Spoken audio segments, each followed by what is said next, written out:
Already, this is lesson 4 of Zero to Hero, the data quest saga, if you will. Today we have the second lesson with Rebekka Aalbers. She has done a great job with lesson 3. I was rewatching the lesson before I posted yesterday. Man, this just it is great information. Like I said, I think I mentioned it on the recording as well. There is a push from IT directors and IT software architects to really release folks to create apps, makers and citizen developers to create apps in Dataverse. But there is always a concern about, uh, uh, fundamental practices around security, ALM, so on and so forth. So to me, it was a very good introduction. Rebekka, thank you so much for the effort and kind of putting so much content in 1 hour lesson. You are a hero for sure for being able to do that. But today, Rebekka, it's lesson 4, and according to schedule, I don't know if you're gonna go there or not, but it's Dataverse within Teams. So I'm really excited about this one. I don't want to take any more of your time. The floor is yours. Take it away. Okay, so let's start with sharing my screen.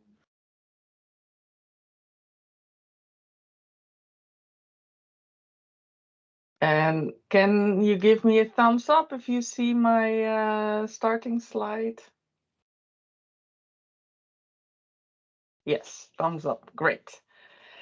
Okay, so the next lesson for Zero to Hero, Dataverse for Teams, as Victor already introduced, part of the Power Community Mentorship.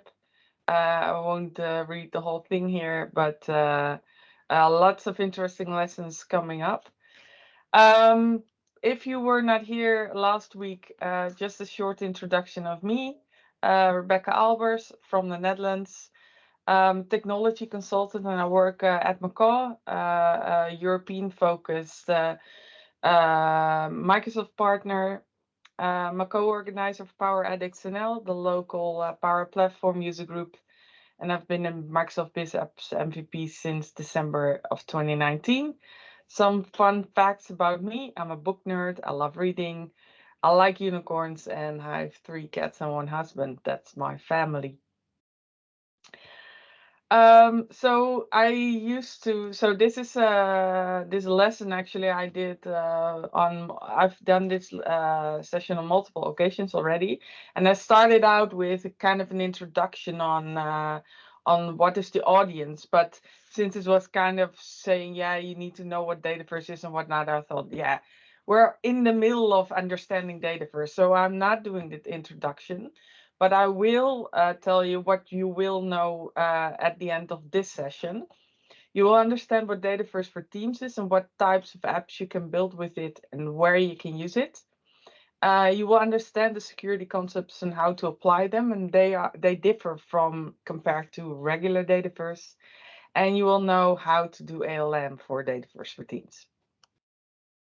There are 5 topics that I want to dive into. First, a little bit about what is Dataverse for Teams, then a look into building apps, flows, bots, and reports on top of Dataverse for Teams.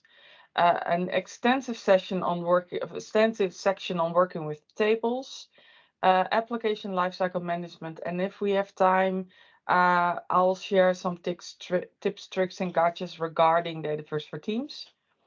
Otherwise, just have a look in the slides and you can go through them by yourself.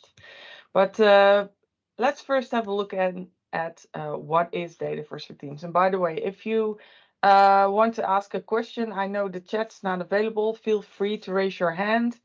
So I have you guys, so I'm watching this way to the camera, but I have you guys actually on the second screen. So if you turn on your camera and wave, then I actually can see you from the corner of my eye. So that's also a good way of getting my attention to ask your question. So what is Dataverse for Teams? Well, I like to describe Dataverse for Teams as a kind of a love relationship. And the funny thing is that this is how I also used to describe PowerApps Canvas apps as a love relationship between Excel and the PowerPoint. But For Dataverse for Teams, it's actually a love relationship between the Power Platform and Microsoft Teams. It means that there's the tools that the Power Platform consists of have a very deep integration with Microsoft Teams. But what does that mean? Well, that means that Dataverse for Teams, you have dedicated environments, Dataverse or Power Platform environments, connected to a specific team, a one-on-one relationship. It means building and consuming of apps, building them inside of Teams, and using them inside of Teams. It includes a lightweight version of Dataverse, so it's not the full-fledged version that we have been talking about in the previous lessons. But a lot of the features that are in the regular Dataverse are all also inside of this lightweight version. And well, and that's I think one of the reasons why a lot of people are adopting it. It's that it's covered within all the licenses containing Microsoft Teams. So you don't have if you're using Microsoft 365, you can use this without the need for an additional license. Dataverse for Teams has a tool belt with tools that you can use, and they're very similar to a regular Dataverse environment, although some things are missing. So what in the tool belt is, for example, you have PowerApps, but only Canvas apps, so no model-driven apps and portals. You can make use of chatbots from Power Virtual Agents. Power Automate is available, Cloud Flows, not RPA. Tables are in there, and environment variables, also an element that you can use within Dataverse for Teams. But what is so specific about the environment? Well, if you would go to the Power Platform Admin Center and there was a Dataverse for Teams, it would show up as a separate type compared to the sandbox and the production environments that we have for regular Dataverse environments. One thing is where you see why it's a lightweight version of Dataverse is the number of settings that you have available.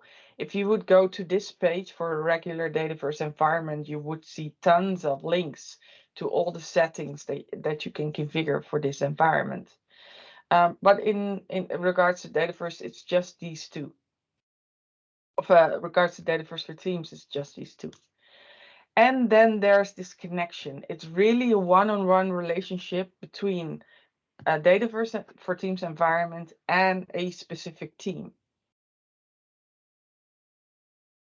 What is also special about these environments is that they're actually dedicated apps in Teams that you can use to build either Power Apps or Power Virtual Agents within these environments, so that it's a different interface than the regular Maker portal for Power Apps and the regular PVA portal.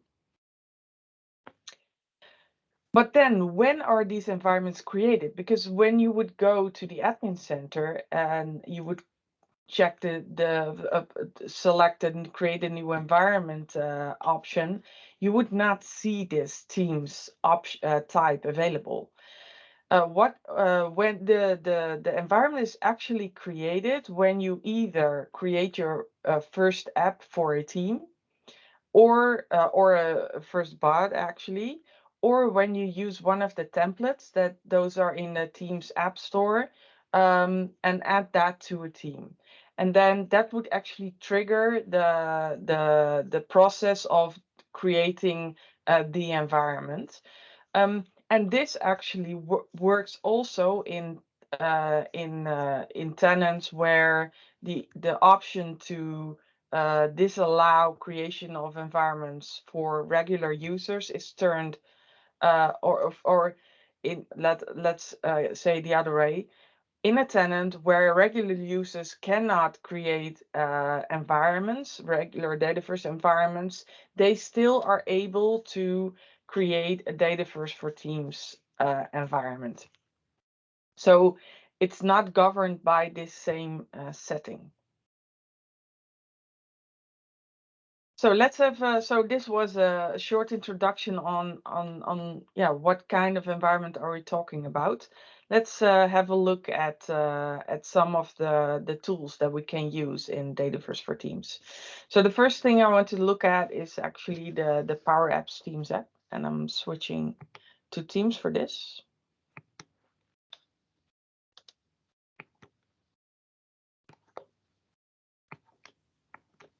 And I had it set up to it's not entirely working as I was supposed to, but let's go like this. So this is my my Teams application, and I already have installed the PowerApps app. So you can find this in the store if you look for PowerApps, and then you can just install it yourself. But I already have installed it, and when I go here. This is the interface that I will work with. So usually it takes a little bit of time before the build and the about tab are loaded. So the home tab will give me some information on how to create an app. I see the recent app that I've been working on, and the templates can be found here. So when I would create, click on the new app option. I can actually select the teams that I have access to, and these will be all the teams that I have access to. So in this case, I'm selecting the Dataverse for Teams team that I created. If my team would not have this connected environment, this would be, I would get a message that my environment is being provisioned, but in this case, the environment was already there. So this interface is already a little bit different because now I select an environment, and then I select the name of the app. And in the regular portal, I would actually go to an environment and then select to create an app there. And if you're used to working with Canvas apps, this also looks very different because this interface is specific to Teams. The studio that we're working here with is a different version than the studio on the Maker portal. That's something that they will change in the future to have like one studio for all. But in the meantime, it's like this. And there's a lot of benefits from there are a lot of nice things in here. So we can actually select here if we want to have a specific screen layout.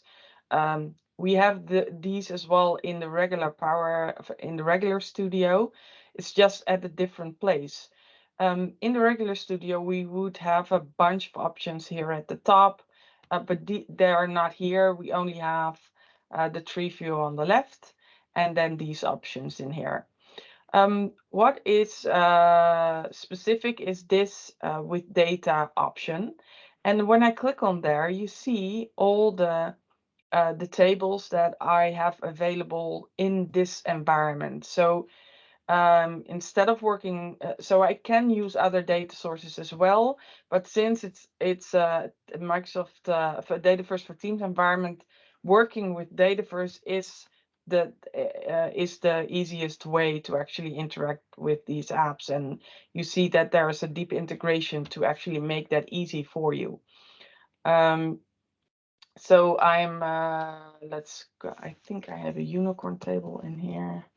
Exactly. So when I select my table, actually my one screen predefined app will be created. And that's different than the 3-screen app that you get by default in the regular studio. And what you see on the left is also that there are a couple of responsive containers in here, meaning that this screen will be responsive out of the box. I don't have to do anything about it. And you might have noticed that the coloring and the UI is very similar to what Teams is like. So that's one of the things that they really focused on, is that you can create easily applications that fit into Teams, because in the end they will be used inside of Teams. But with this one screen, I actually have most of the things that I need to interact with my data. I can create a new record.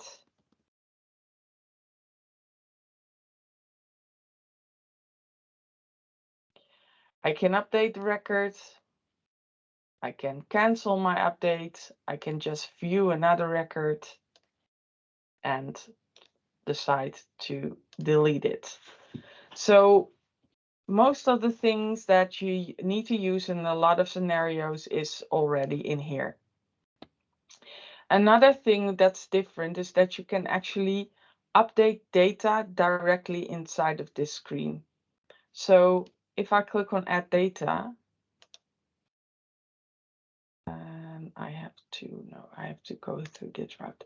If I select the data sources that I have in here, and I click on the three dots and then edit data, I get this interface where I can interact with my table with the data directly inside of my design of the application without having to go anywhere else.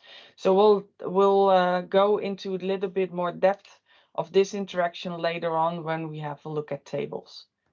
One thing to consider when you work with when you've used the other Canvas app Studio is that they have rebuilt a bunch of the controls that are in here. For example, I don't know if you know the date picker. Oh, I have to put it somewhere else on the screen. Put it somewhere, and let's preview. Is that this is the new date picker that's available here, where you have it's easier to use, but what you might have is that's not all the properties that the old date picker have are in here, and that especially goes for I think it was the label control. The label control, for example, doesn't have padding. And there are a bunch of other stuff that's not in here. So if you're used to the old controls and you think, yeah, I do like what they look like, it's very, well, I don't have to do a lot of UI changes about this, but I do miss the fact that I don't have padding. There's a setting in here. I think it's under upcoming features.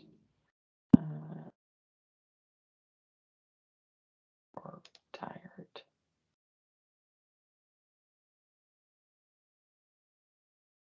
I don't actually remember where it's the was the classic.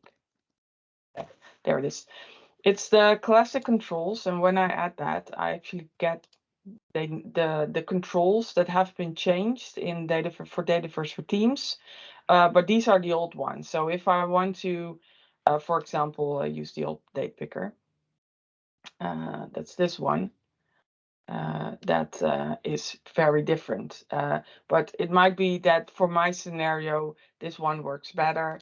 Then you can turn on this option, and all the controls that you need are there. There are also ways to just copy and paste them from other apps, but I would say just turn on the feature, and don't be scared that they will be removed pretty soon, because let's face it, most of the apps built somewhere on using PowerApps Canvas apps use these controls. So it's not that they will not just leave pretty soon, and for sure they need to have like some path to navigate the old controls to the new ones, or have backward compatibility or something like that. Okay, so let's turn back to my presentation. So the apps that you create with Dataverse for Teams are consumed within Teams. So that's part of the license, that you can use Dataverse, but it's all within Teams. But there are actually multiple ways of getting the apps that you create inside of a team. They can be installed as a personal app within the left bar in Teams, or it can be added to a chat or installed as a tab. You can install them from either the PowerApps Themes app build tab, mouthful. That's actually where I just was. Or you can go to the Teams store where there's a section built for your org or built by your colleagues, and you can add them from there. One thing to know, and that's something that people get confused by, is that these apps will not show up in the PowerApps mobile app, or in the business apps section in Office 365, or the Teams PowerApps tab app. That's the one if you're inside of a team and you want to add a tab. There's actually a PowerApps app where you can select the Power App that you would then want to add as a tab. But those are the PowerApps that were created with the old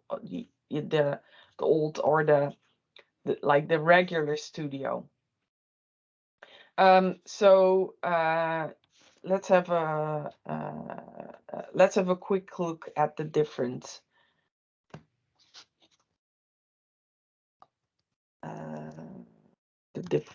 publishing options. So I'm in Dataverse for Teams, and I like to save my app. It kind of looks horrible right now, but that's okay. I click on Publish to Teams, and then well, my description, that's okay. I can select Edit Details, and next I'll go to an interface where I can select my team.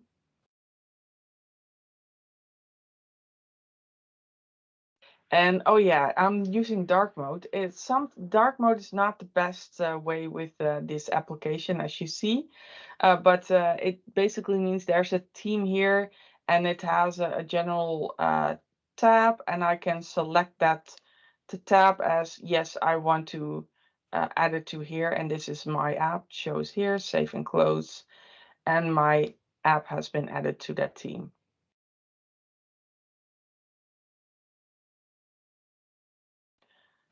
So if I would go to the team, and my app shows up here. So we're not going to wait until it's done running. So another way would be for me to go actually to the team store. And then there's this build for your org and built by your colleagues.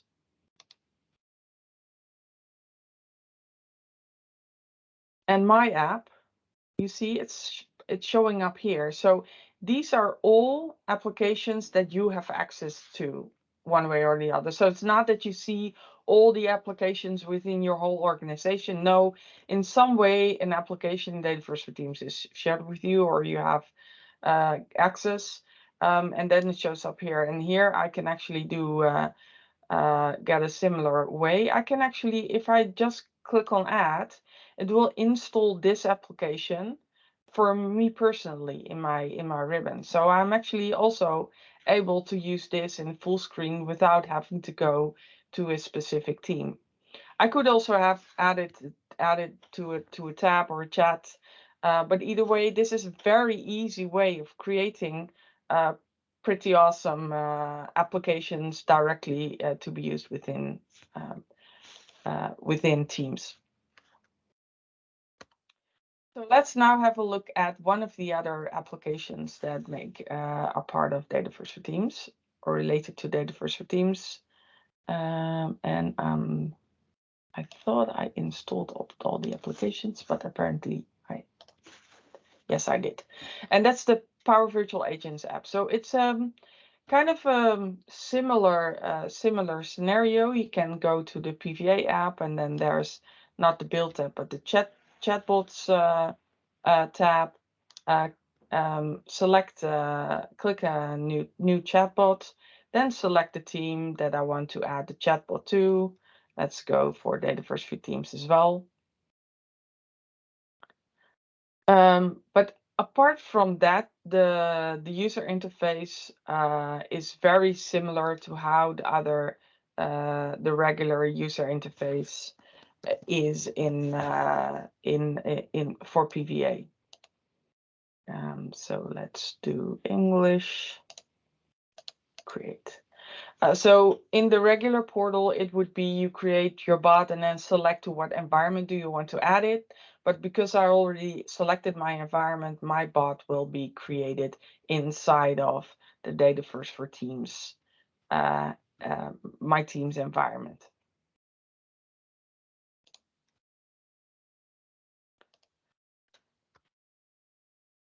So what about Power Automate? Would there be a similar setup where you have a Power Automate Teams app where you can create stuff for in Teams? Well, unfortunately, that's not the case. There is a Power Automate app, and it's in here. But actually, this will allow you to create a lot of stuff in the default environment. You will not be able to create anything inside of a Dataverse for Teams environment. But if you go to the regular Power Automate portal, all of a sudden you see that my Dataverse for Teams environment is in here. And when I would go to make.powerapps.com, that's different. My Dataverse for Teams environment will actually not show up in the environment picker for PowerApps. You see it's missing. So for that, so you really have to see what I'm going to create, where can I go to create my resources. Other than that, Power Automate, there's no real differences. I can just create cloud flows with all the same connectors doing stuff, and the same here it goes as well. It's Dataverse for Teams, so using the Dataverse connector is included in all licenses that that are using Teams. For Power BI, building a Power BI report on top of a Dataverse for Teams environment is not different than building it on top of a regular Dataverse environment. The only thing is to actually connect your Power BI report to the environment. The easiest way is to actually do that from the PowerApps app in Teams.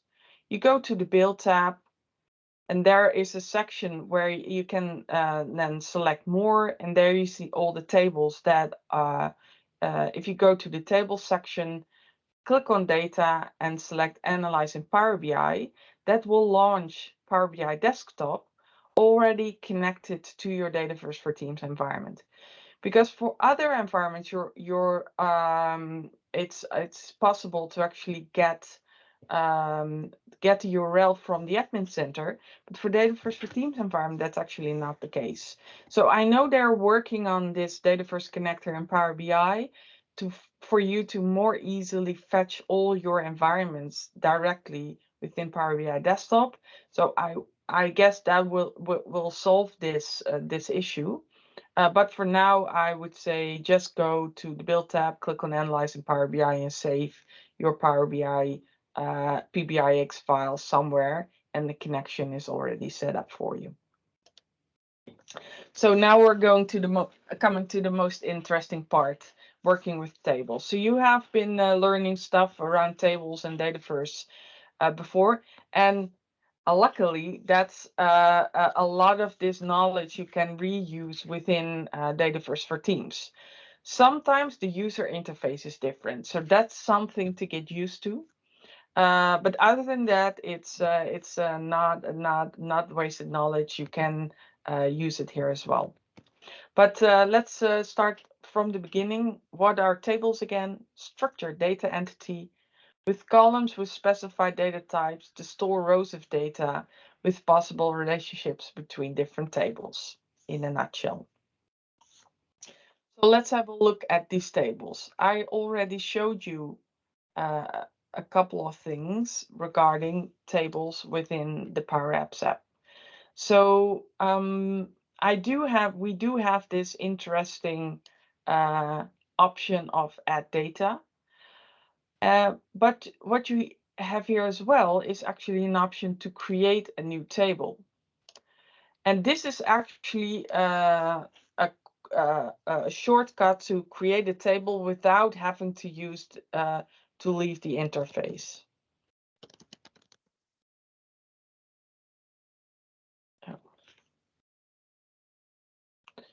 hopefully.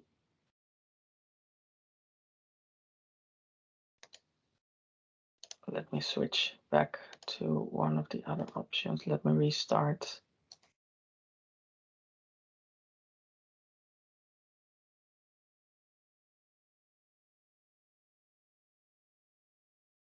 Okay, I'm going to. I have some demos recorded, so let me get back. Oh, it's back again. Otherwise, I would switch to my recorded demos. So I was in my app working on the tables.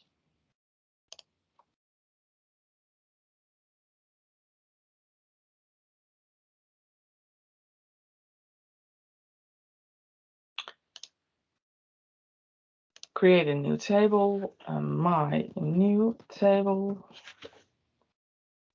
I would have advanced settings. It's just change the plural name, nothing else. So you already see here that it's easier to create a table, but you also have less control on something. So I can't change what type of table it is.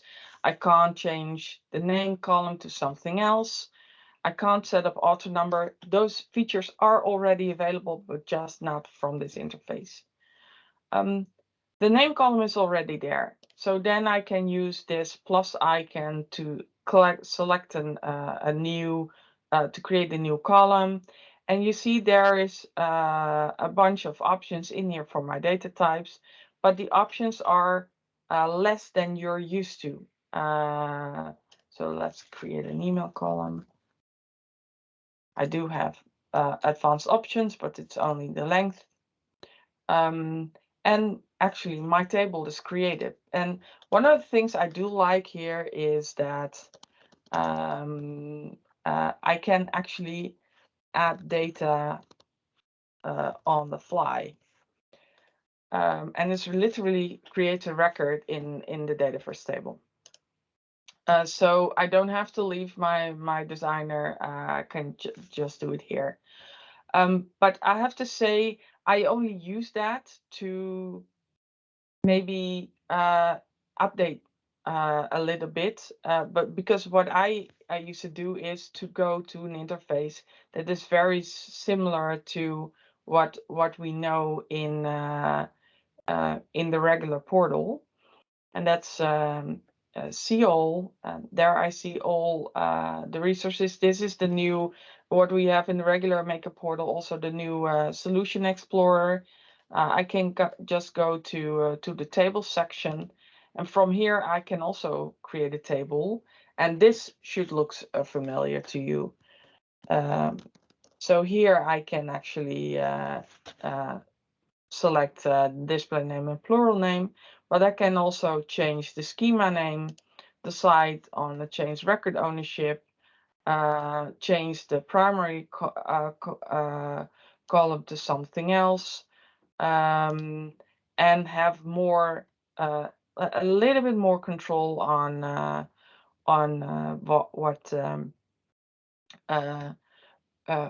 what some of the default features. So I had next table.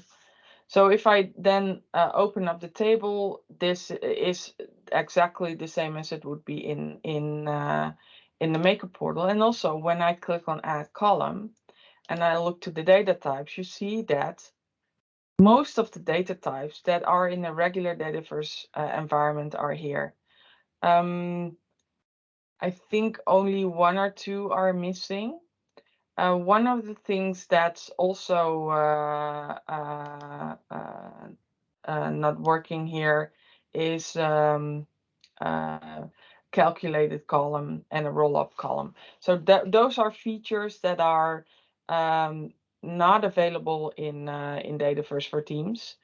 And one of the things is because we actually have a new version of what is now calculated columns in regular Dataverse within Dataverse for Teams.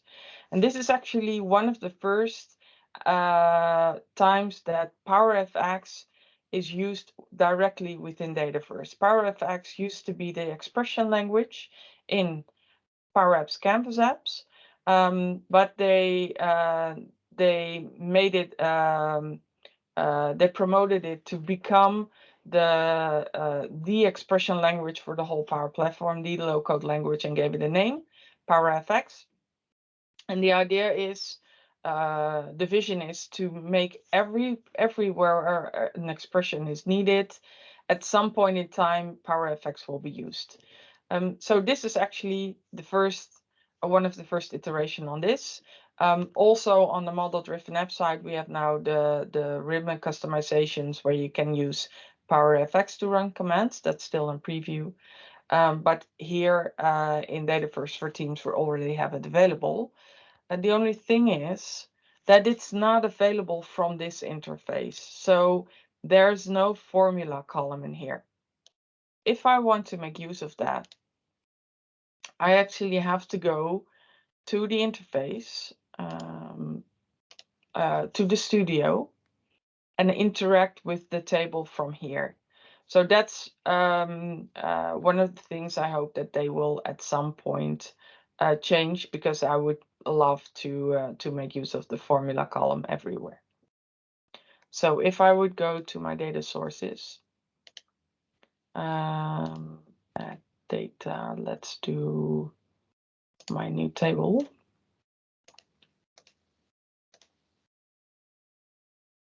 So I had a name column and an email column, and let's add a birth date.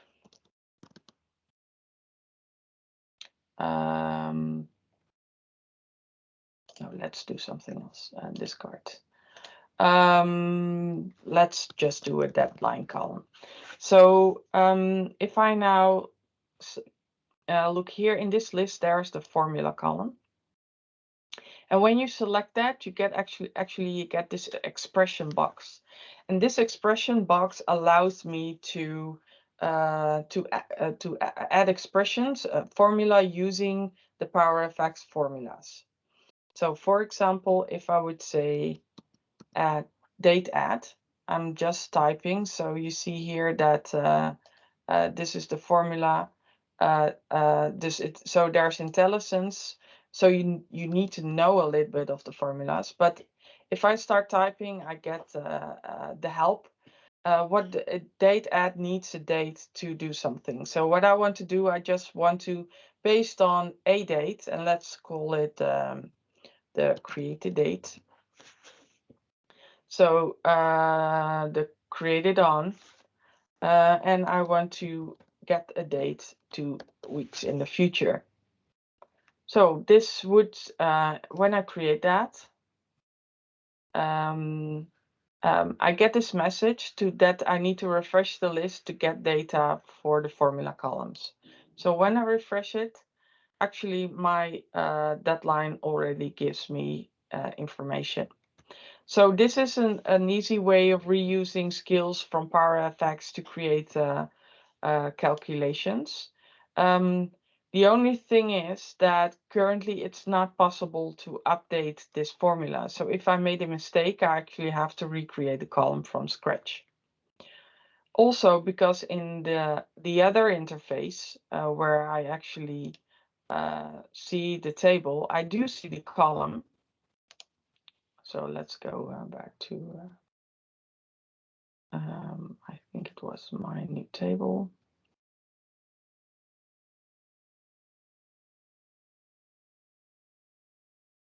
Now I have here this deadline column, and it gives me that it's apparently a date time, but there's no way for me, and that's the output of the column, but there's no way for me here to update the formula.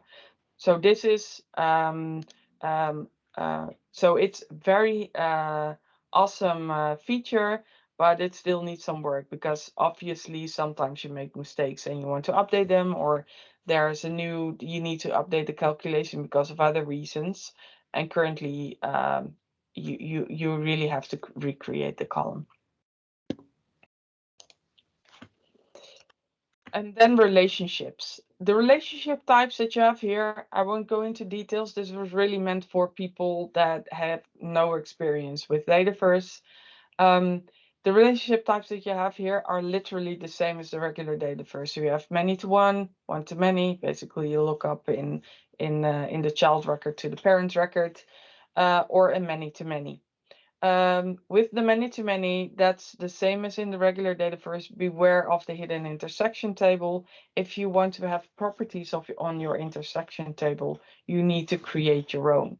And I think one of the first lessons you got was on data modeling. That applies here as well. So yes, you can create your app and then from the interface of the app building, create the tables. But I would think I like to structure my data model first before I start creating the app.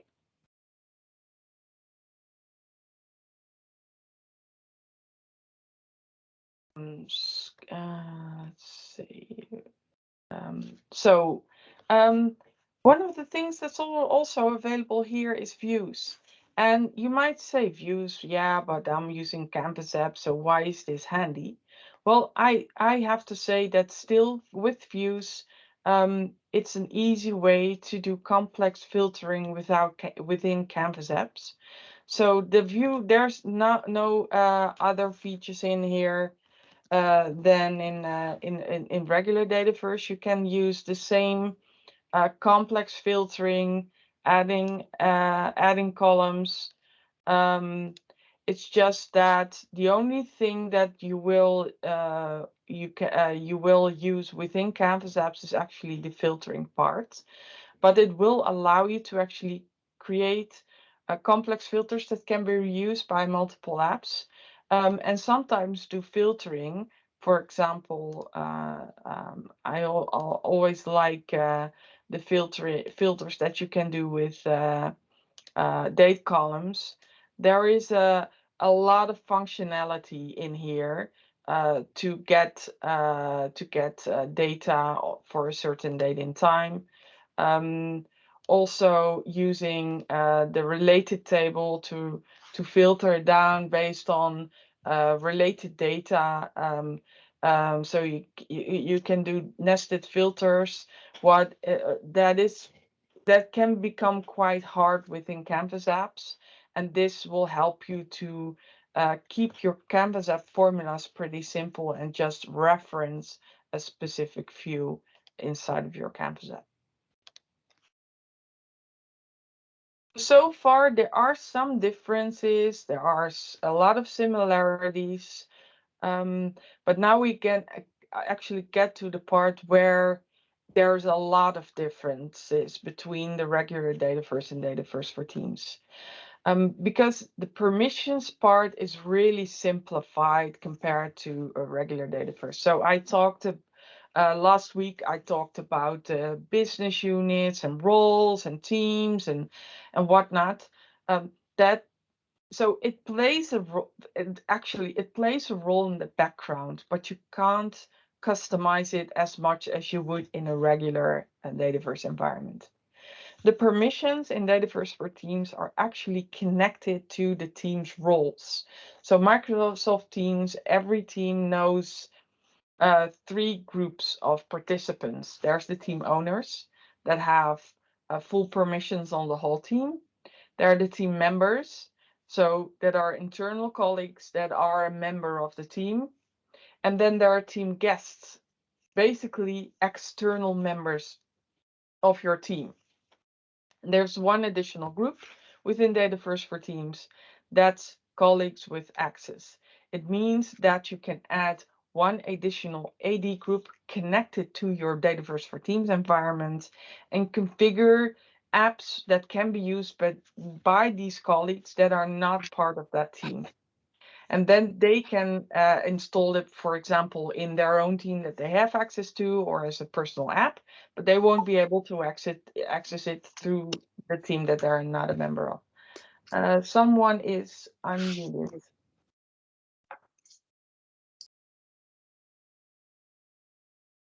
Okay. So, I don't think so. I think it was just somebody joining the call. okay, no problem. Okay, so But then the permission level. So in Dataverse, we're used to using security roles, and they work in the background, but there's no such thing as updating a security role directly. What we have is actually something called permission levels. So for a table, I can set what per uh, per group. So the groups are what we saw here: the team owners, team members, team guests, and colleagues with access. What they can do for that table, but actually only for 3 groups, because the team owners are actually system administrators. They have both full permissions on a team and full permissions on everything inside of the Dataverse for Teams environment. So um, updating, you will never be able to update permissions for uh, the owner group, other than making disowning someone, basically making someone not an owner of the team, but making the person a member of, even just removing the person from the team altogether, and making the person a member of the added security group. But for the other groups, the members, the guests, and the external, the colleagues with access, I can set if they have full access, so they can do everything: create new records, read all, update, delete, collaborate. That means that they can create new records, read all records, but only update and delete their own records. Reference, they can read all records, but they can't create new records or update or delete.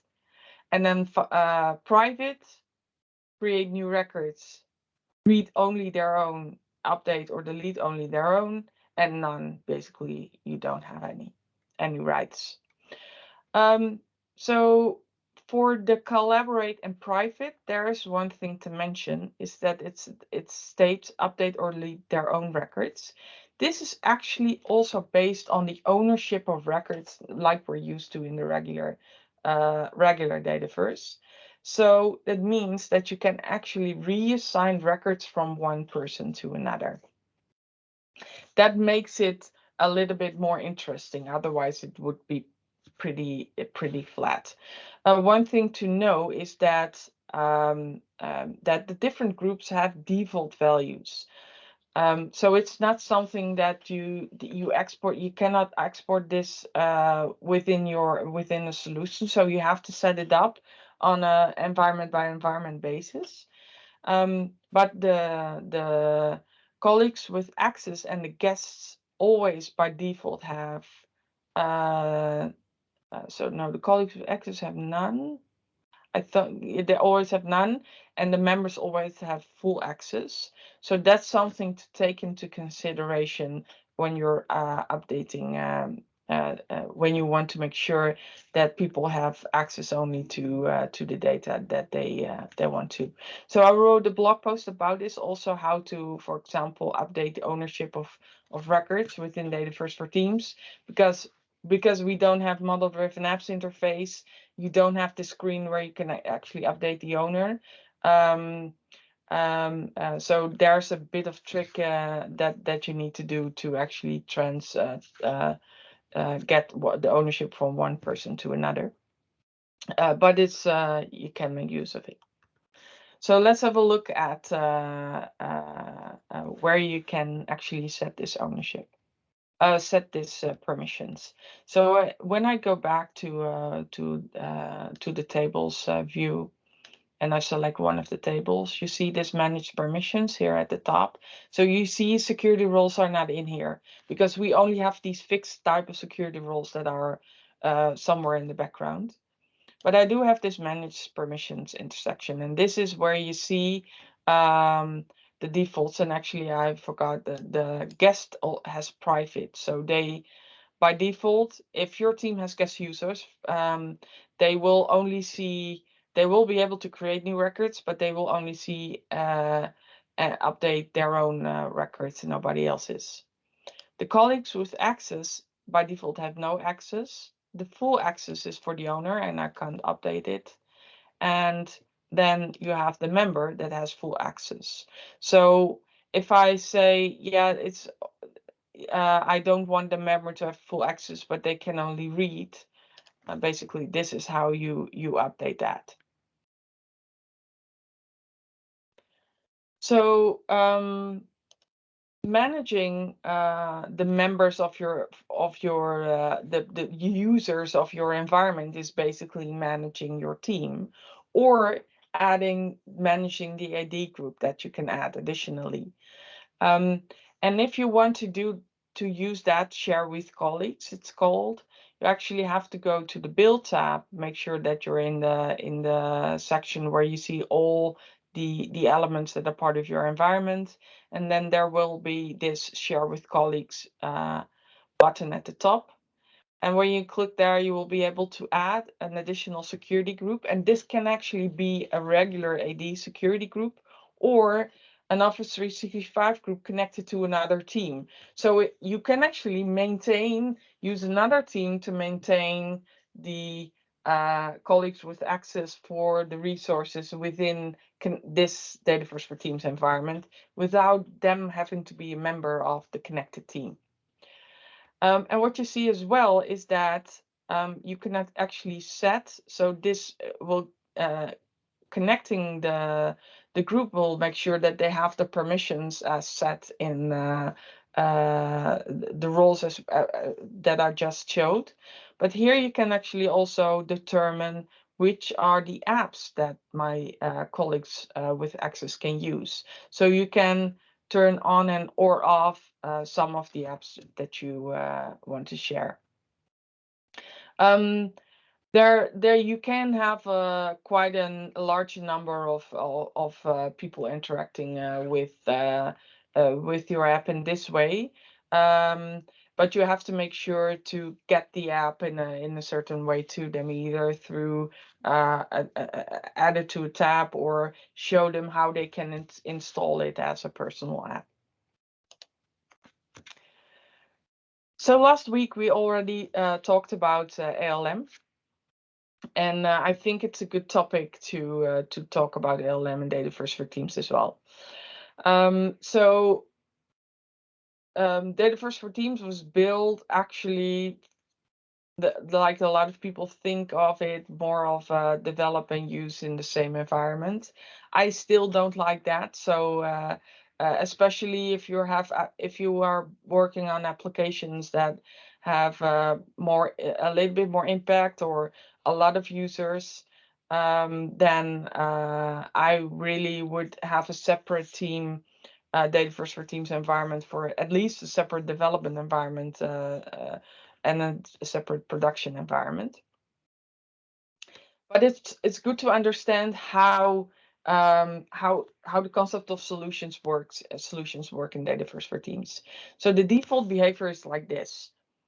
All resources that are created in the PowerApps app or the Power Virtual Agents app are part of a solution. Only if you go to the Power Automate portal and create stuff there is that you can actually create flows outside of a solution. But if you can actually use the PowerApps app to create flows as well. When I'm in here, I have cloud flows here on the and actually when I create this flow, it will in the background be added to a solution, even though I don't see any solution picker here. It will be added to something called the Common Data Service default solution. We talked about it last week. That's one of the default solutions that are in there. And it's also the case that only the resources inside of this solution will show up in the PowerApps app and Teams. And the publisher of this Common Data Service default solution is something like this: CDS default publisher, and the example prefix is something CR1CO something something. So that's why you also saw with all the prefixes of my table in the schema name, is that it has this CR1, C0, and then the table name. So if you do want to have that different, you can actually do that. There are two ways of doing that. Either you go to the Power Automate portal, go to PowerApps, the Power Automate portal, go to the Dataverse for Teams environment, go to the Solutions section.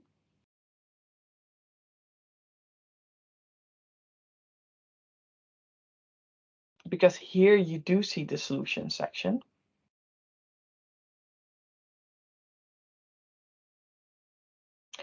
And you see that the regular default solution is missing, but you do have the common data service default solution. But you can add your own solution in here. So I created my unicorn solution. And what I did as well is create my own publisher. But as I mentioned, everything that I will create inside of this solution will not show up in the PowerApps app and Teams. So what I like to do is I actually like to change the publisher of my common data service default solution to the solution of my own publisher. And now if I create stuff within Dataverse for Teams, it actually gets a nice prefix as well. Other than that, I would say make sure to add the stuff that you create in another solution to the common data service default solution as well. One other thing is that you can do is you can actually go to the PowerApps portal. If I'm here, you see that there are these three dots in here. And when you click on that, there's actually an Open in PowerApps option. And this will open your Dataverse for Teams environment in the PowerApps portal. But there are things a little bit different. So you see a lot less functionality on the left. So you only have data and solutions. But one other thing is, and that's when we go into a solution, it says you cannot directly edit Canvas apps or chatbots on Maker Portal. So I can do a lot here. I can actually create my model, create cloud flows, environment variables, everything that I need. I just can't add apps and bots. For making apps and bots, I actually have to go to the Dataverse for Teams, the Teams apps for PowerApps and PPA.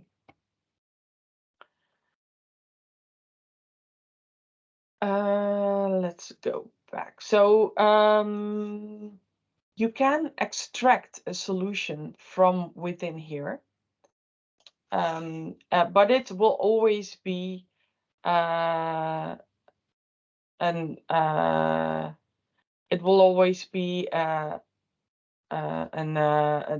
so-called unmanaged solution. So I can select some stuff, and if I click on export, I get this interface where I actually can get, it shows the dependency on other resources. And by default, it will export a solution that includes all the dependencies needed for these apps. Or I can say, no, I know what I'm exporting, just select this. But this will give you a solution with not a proper name. And if you import it in another team with the import option that's available here, that's similar to a regular Dataverse environment.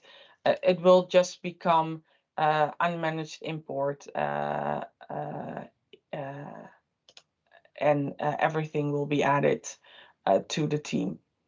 What I like to do is that I actually like to go to either the PowerApps or the Power Automate portal in the different ways that you need to get there, and then use the regular solution export, my custom solution export.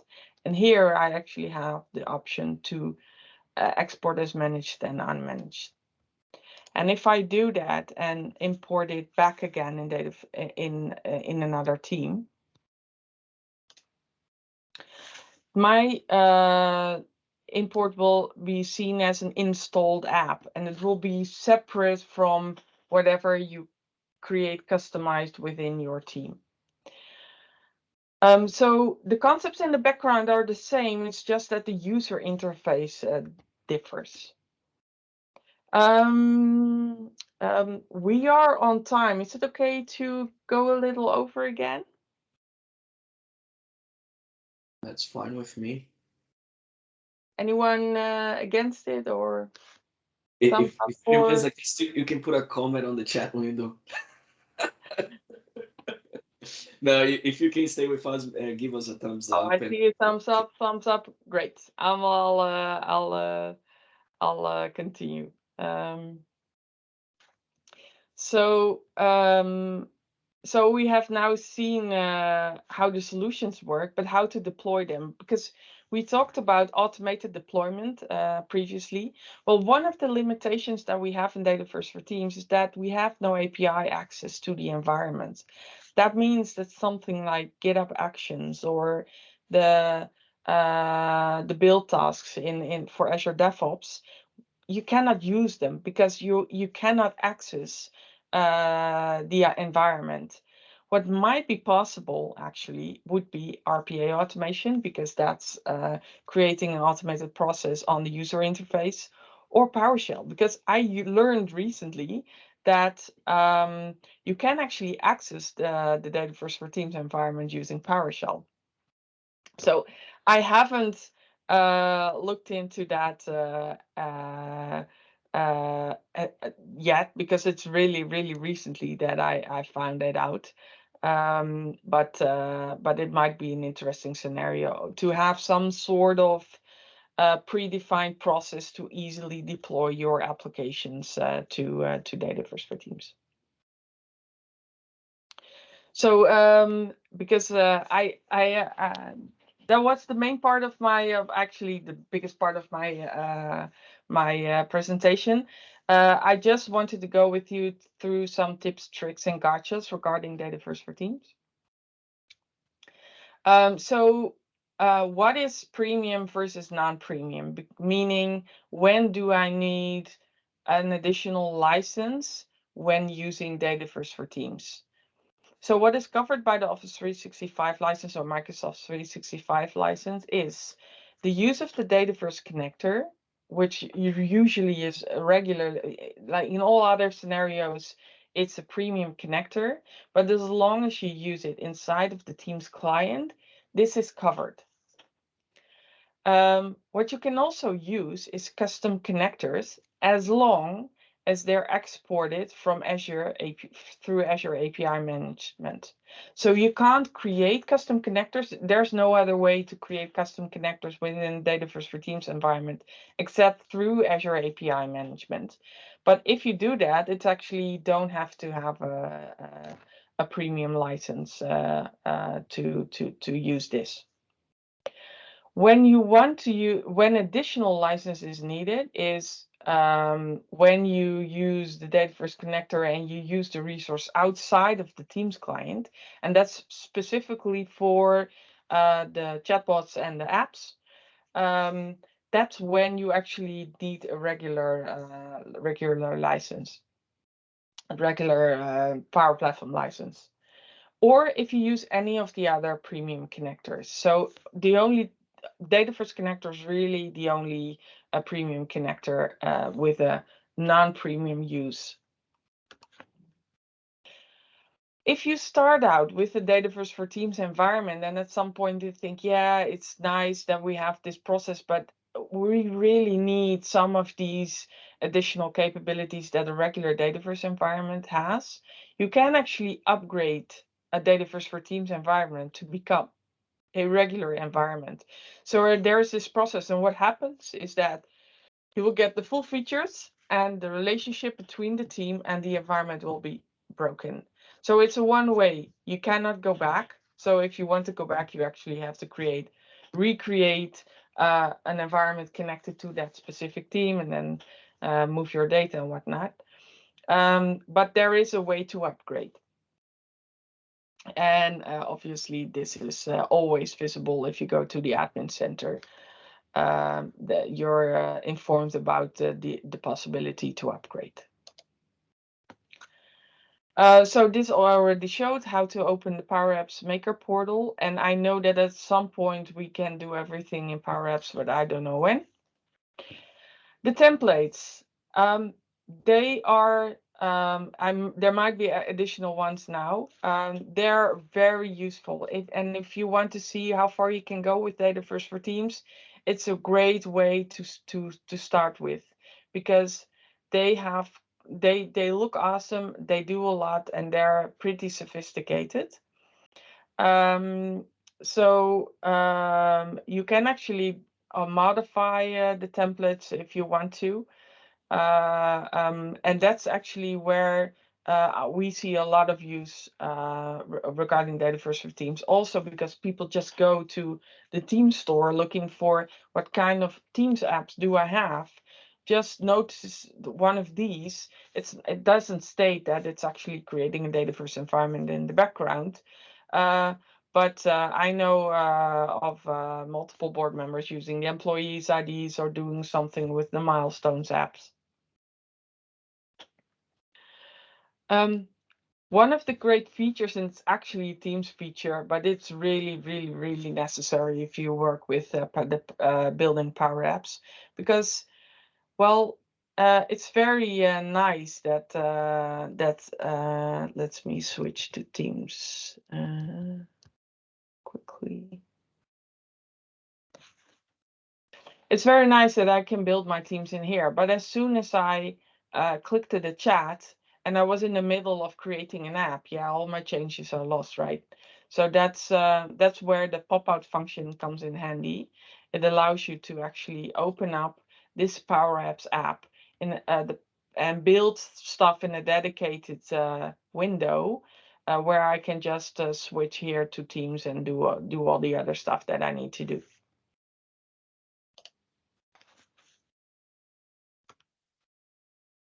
And this is good to know. Some of the Power Platform features that are currently not supported in Dataverse for Teams.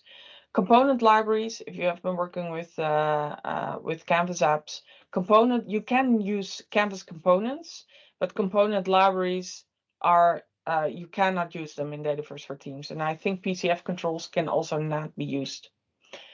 Desktop flows is not available, as well as AI Builder.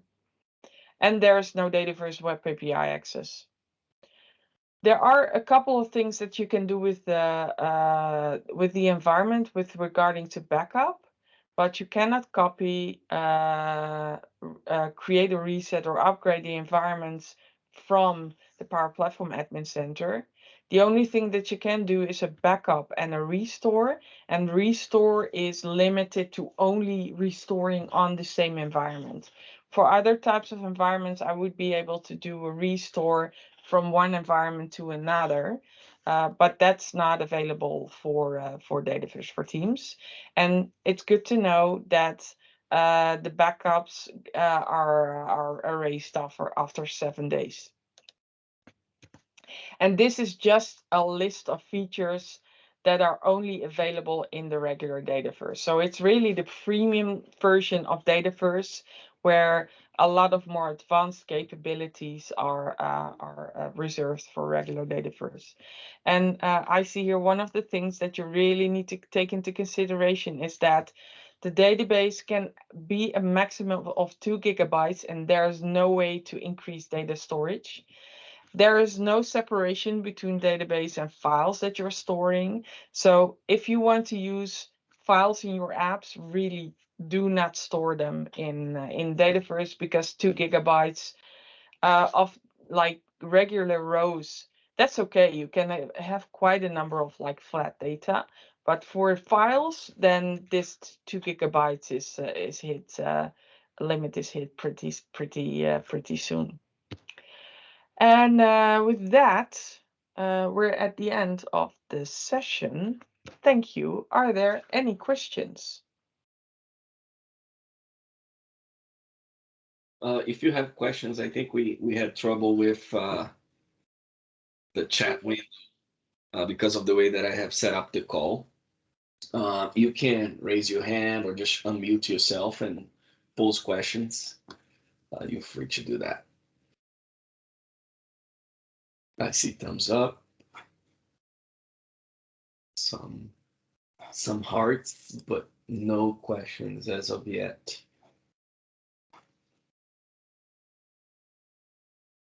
All right. I don't think we have any questions. You have Rebecca's contact here. If you have any questions, you can ask her directly or send it my way, Victor at powercommunity.com. Either way, we'll make sure that she gets the questions and hopefully we're able to give you answers to your questions. Rebecca, thank you so much for You're welcome. dedicating time to this. This is amazing for me personally. I had so many, so many questions around Dataverse for Teams, and this is great. Um, I don't know if folks have more time. There was one thing I want to show you. I may not have a chance to show much, but there is one other product, if you will. It's integration between Teams and Dataverse in another fashion. You know, what Rebekka has shown is how you can essentially expose an UI and bring data into the Dataverse through Teams. But there is another integration. In that particular scenario, it facilitates communication between parties within Dataverse. So if you create a model-driven app and you want to expose a form or grid or dashboard within Teams, you can now take that and add as a tab on a Teams channel. And on the flip side of it, you can also add a chat window to Dataverse, and then you can talk about a particular record within Dataverse using that integration mechanism. And for the next wave of Power Platform, Microsoft is also releasing the appointments with the Teams option. So when you create an appointment within Dataverse, it will also create the link, the hyperlink for a Teams meeting within the appointment description also. So those are a few things that I wanted to touch on, not necessarily what Rebekka presented, but it has to do with both Dataverse and Teams, so we don't get confused. All right. Well, thank you so much, everybody, and we'll see you next week. Next week, we're going to have Sarah. I think Sarah is in Sweden, right? Look at you ladies from the Yeah, free, Sweden. COVID free word. And hopefully by then we'll be free here in Canada as well. Take care, everybody. Have a great week, and we'll see you next week. Bye bye. Thank you, Rebecca. Thank you.